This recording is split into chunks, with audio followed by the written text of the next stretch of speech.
And I don't think I've ever heard a group of people make as much noise as the people in the Chicago Stadium. Now, when I was playing, we thought that they were rather boisterous, but they were a different type of people that went to see our games than the games that I saw last year in the playoffs against Edmonton.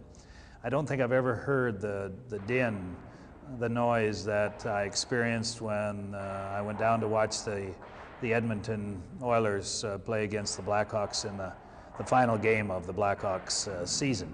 I'd never heard anything so loud in all my life, and I heard some of the players say that they thought that it was Brother Dennis is who it was the game before, had said that he thought the old stadium was going to shake to pieces by the noise, and that's just about the way it was. But playing in front of, they used to say 16,666, and I know Glenn Hall couldn't say that, but we used to play in front of 22,000 people all the time because I knew Mike Esposito at the box office, and much to the chagrin of the fire marshal, we were putting 22,000 people into that building all the time. And it was, the Chicago people were worth a goal or two every game that we played there at the stadium. And they'd get going before the national anthem was finished, and they wouldn't stop until the referee dropped the puck for that opening face-off, and it would hyper any of the fivesome that started for us, and in the opposition end the puck generally went, and we'd win lots of games in the first period just because of the crowd reaction at the stadium. They were a fantastic group of people and so appreciative of what we did, and I said earlier we had a love affair with the fans, and that's just exactly what it was. We went out there to entertain those people, and they certainly appreciated it. We'd have played for nothing. As a matter of fact, we did play for nothing in comparison. First year that I played, I made $6,500 and thought I'd really had the world by the tail on a downhill pull. I took home 3,000 American dollars in my pocket. I remember my dad coming down for the last game and riding back on the plane with Todd Sloan and Ron Murphy and myself, and we all had cashed in our savings for that particular year, and we had it in cash in our pocket. And my dad was scared that someone was going to heist us, stick a rod in us and hold us up. But I took home 3,000 American dollars that particular year, and hell, I'd never seen 300 before that, so it was fantastic. But we would have played for nothing, and just to entertain those people. And I think if there's any difference between our game of hockey then and now, I don't believe that the managers and coaches and owners are instilling that in the youngsters today. The kids don't really know why they have that they're sitting on that big thick wallet.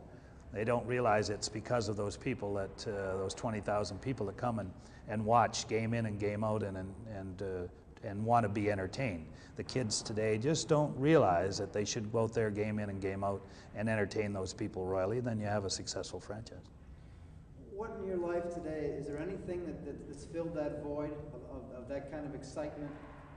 There will never be anything to take the place of me playing professional hockey here in Chicago, or for those few years in Winnipeg. There's absolutely nothing. And when they talk about professional athletes having a tough go after they're finished, I can understand why. As much as I was ready to hang them up when I was all finished, I was finished. Those old blades could have gone up in the nail, and they should have hung up there when I quit the first time and collected rust, because I'd played so much. I'd played 23 years professionally and promoted 2 leagues and pioneered one, and it wasn't as if I played 10 or 15 minutes a game. I'd played most of my career for 40, 45 minutes a game, and had done a lot to promote the game of hockey, and I was just tired out physically as well as mentally, and had got all I could possibly get out of the game of hockey, and I wouldn't trade the time I had for all the money and that the kids are getting now.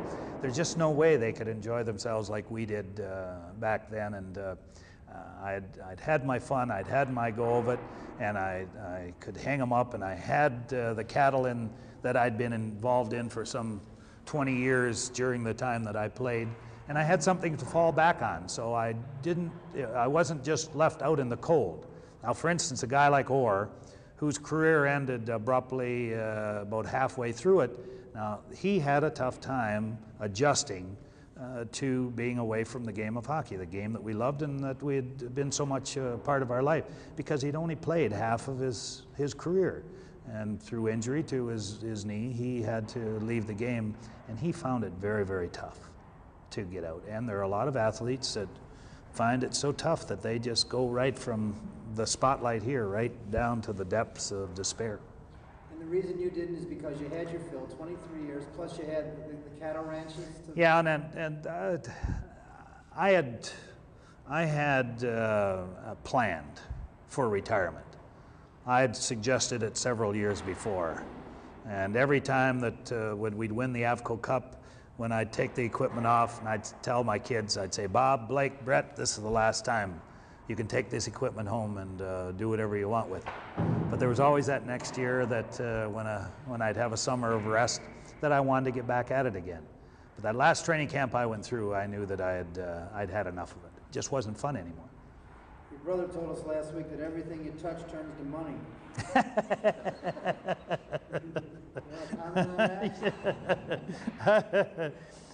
Life has been financially pretty comfortable for you since you've... I've never been obsessed with having a lot of money, or I'd have hung around a lot longer.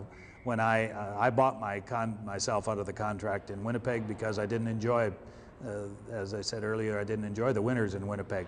So I bought myself out of the contract. I could have stayed in Winnipeg and been collecting a couple $100,000 a year and not doing a heck of a lot. But that isn't, to me, money isn't everything. I can only wear one pair of shoes at a time and one pair of jeans, and I really don't need a great deal of money. Although I find that I have lots that I can enjoy myself with, and that I know when they pat me in the face with a spade, Deborah and I are going to have spent all my money, and we're going to have a lot of fun with it. But I have always, and I talked with some very clever men, a heck of a lot smarter than I, and they told me, they said, Bobby, you won't really reach your potential until you're 40 years old. And I discussed it with them, and they said that first 20 years you don't really learn anything. You're just sowing those wild oats, so to speak, and praying for crop failures. And the next 20 years that you go through, you tend to remember. From 20 to 40, you remember that 20-year period where things have gone, the economy has gone up and down and up and down, and you realize that the next 20 years from 40 to 60, it's going to carry on much the same way. So after living 40 years, you find out and remember how this old world runs. And that from 40 on, from when I turned 40, heck, it's a cinch to make money. You can make money if just getting up in the morning. If you get out of bed in the morning and put in a little time at something, you can make money. All these people that sit around and say there's nothing to do, there's no jobs, that's a bunch of malarkey. They're lazy people that just want other people to keep them. And that's not for me. And I enjoy making money. It's a challenge, just like breeding cattle, much the same as hockey. Every time I went out in the ice, I did things for a reason. I'd slap the puck for a reason, I'd fake slapping it for another reason, I'd come up late for a reason. I did everything for a reason. And the same in breeding cattle. You take a couple of, you take a female, you take a bull, you see what she lacks, and you find a sire that will complement her, and you breed them. And it's a challenge to breed these two animals and wait 9 months down the road to see what the ensuing calf might be. And it's the same with life. You know that if you do this, that this will happen.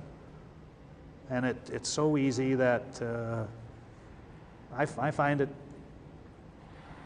really, it's a it's not so much a challenge, but it's so easy now to be able to make $1.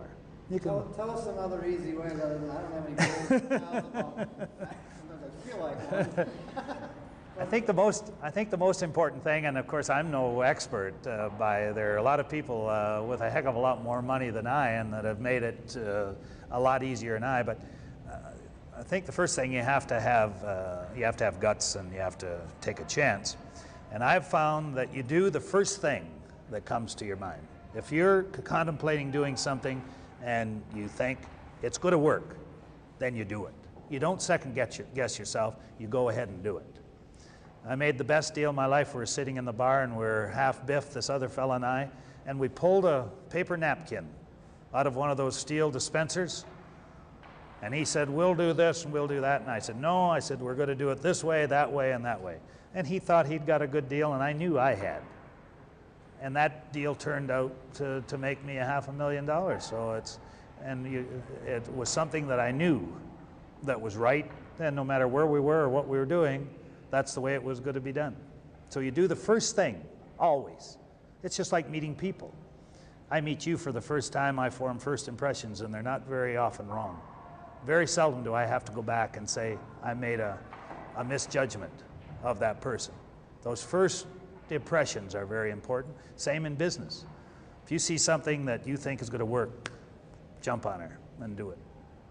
Where do you live now? I live in Willowbrook since last November. I have all the years that I was here, of course I didn't think I was going to leave Chicago. I never really got my green card. I'm a Canadian citizen and never got my green card, or never even thought that I would need to do it in such a hurry, but they ran me out of town in such a hurry that all I left with was my bag of equipment. And if Arthur Wirtz had known I'd taken my equipment with me, he'd have likely sent someone after that. But all I got out of town with was my bag of hockey equipment that I wore for umpteen years here in Chicago, and never had any new equipment all the while I was in Winnipeg. So I didn't cost the Winnipeg Jets anything for equipment. But I never got my green card until just this last year, and I went down after I came here last November. And Deborah and I came here just to get closer to an airport, if you can imagine that. We're living in Ontario, and I'm about a 2-hour drive from the airport in Toronto, and I was always on the aircraft, always driving, and I hated driving. I wouldn't care if I never sat behind another wheel, but here I was driving, and I'd have a tendency, even in the middle of the day, to fall asleep. And that was a hazard out there, not only to myself, but to other people. So I said, Deborah, we either go to Toronto or we go to Chicago, and I want to go to Chicago because you're from close by, and that's the greatest city in the world, and I should never have left there in 1972. So back we go, and we rented an apartment out in Willowbrook. And I wasn't here very long until I was offered a job for some very good money with Stone Container Corporation, Roger Stone and his group. Just a fantastic guy, Roger, and the organization, and building a multi-million-dollar operation. There's a guy that knows how to get it done too. And I'm very fortunate to be a part of Stone Container, and mostly in the paper bag division, the grocery bag division, and enjoying it very, very much.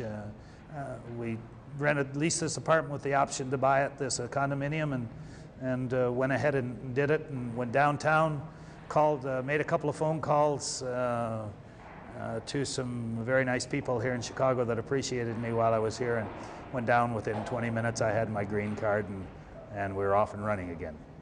Back where I should never have left from. Did you ever find that fame and your notoriety was a burden? I guess what I'm talking about is if when you got divorced from your first wife, it's all over the newspapers, the amount of the settlement and all this stuff that, I mean, I'm divorced too, and I know that nobody ever wrote about it in the newspaper, and I was glad they didn't. Well, you know, she made me a millionaire, don't you? She made you a millionaire? I used to have 3 million, yeah. You know, I was just in the